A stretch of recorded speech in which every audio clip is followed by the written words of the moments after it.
नमस्कार, आपण पाहता हिरकणी न्यूज.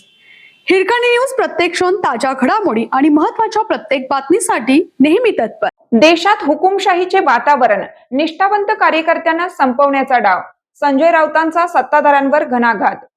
देशात हुकुमशाहीचे वातावरण निर्माण झाले असून निष्ठावंत कार्यकर्त्यांना संपवण्याचे कारस्थान सुरू असल्याचा गंभीर आरोप खासदार संजय राऊत यांनी केला.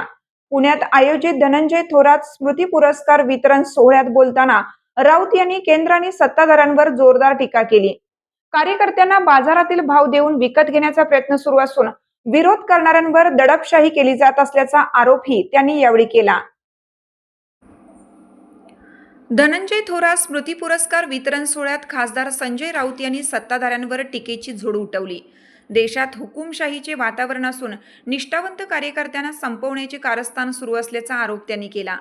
कार्यकर्त्यांना विकत घेण्याचा आणि विरोधकांना तुरुंगात टाकण्याचा प्रकार सुरू असल्याचे सांगत त्यांनी केंद्र सरकारवर निशाणा साधला. यावेळी विविध क्षेत्रातील मान्यवरांचा गौरव करण्यात आला. कार्यक्रमाला अनेक राजकीय, सामाजिक आणि पत्रकारिता क्षेत्रातील मान्यवर उपस्थित होते. राऊत यांनी दिवंगत धनंजय थोरात यांच्या निष्ठावंत कार्याची आठवण करून देत अशा कार्यकर्त्यांची आज समाजाला गरज असल्याचं मत व्यक्त केलं.